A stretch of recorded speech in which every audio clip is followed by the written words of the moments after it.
Hi guys, I just wanted to read another book to you today. I'm missing you all very much. Despite everything, the weather is so nice, so I hope you're getting out in your backyard and doing some fun things. This is one of my favorite books, and I thought it'd be a really good time to read it. And I wonder if you can figure out why. It's called Norton and Alpha.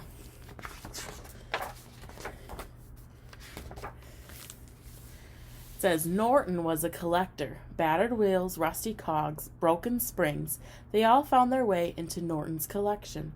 But best of all were the things that Norton didn't have a name for. Norton found interesting things almost everywhere he looked. They were rarely beautiful, but usually were useful.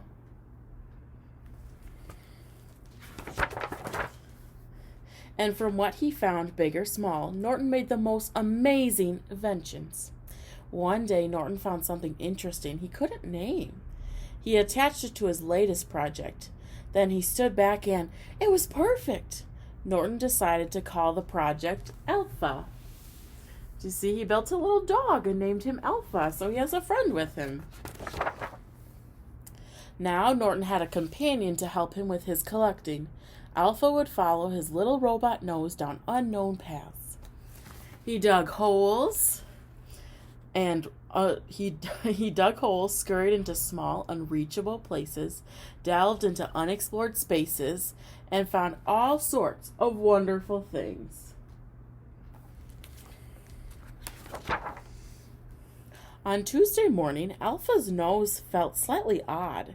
It tickled and tingled and led him to something very unusual. Norton was baffled. It was unlike anything he had ever seen before. What was it? Can you see? Can you tell what it is? Something that we see all the time, especially in spring. Norton and Alpha were determined to find out. So with a bit of effort, they plucked it from the ground and set off on their way home. If you look very, very closely in the picture, it might be hard to see. There's little seeds coming off of that mystery item. You guys know what seeds turn into. Norton held on to his new treasure tightly. He didn't take his eyes off for a moment, except to climb the ladder up to his house. If you look closely, you can see more seeds in these pictures dropping. Norton went straight to his workshop. He did all his usual experiments. He oiled it. It didn't work. He tried plugging it in. That didn't work. He even x-rayed it. Didn't work either. But the results just confused Norton even more.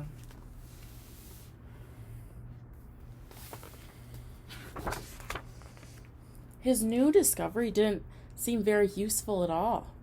It also didn't look nearly as interesting as it had when he had found it. So Norton threw it out the window.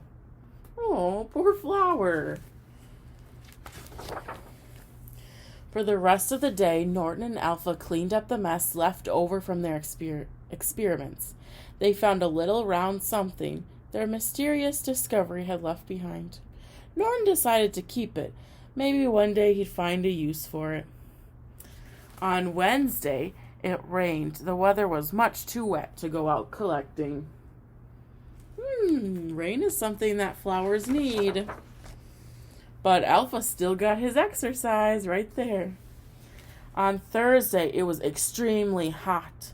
Norton and Alpha spent most of the day trying to keep cool. The sunshine is another thing that flowers need. But Friday was a perfect day for treasure hunting. The weather was glorious, so Norton made sure they had a hearty breakfast. When they had oiled their joints and got everything ready for a long day of collecting, they ran to the doors and flung them open. And what they saw was beautiful.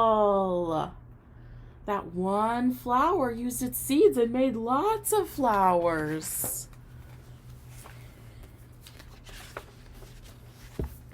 Norton and Alpha bounced and jumped in the colorful field. They collected lots of blue, pink, and orange things and carried them home. Norton stopped trying to figure out what they were for. All that really mattered was that they made him smile. I think this book made me think of this time of year because all of our flowers are starting to pop up and they're starting to grow. There's lots of pretty colors out there. But it also made me think of this is something very unexpected in our lives, that we're not at school anymore. But that's okay because there are still cool things that are happening. I get to talk to you through my videos, and I know that you get to spend lots of time with mom and dad and your brothers and sisters. And that's a really big blessing. So even though this is unexpected and something we weren't ready for, it's still good things are coming out of it. And that's a good reminder for us. I love you guys. I miss you. I love seeing the pictures. Keep sending them. And hopefully I get to see you very, very soon. Bye.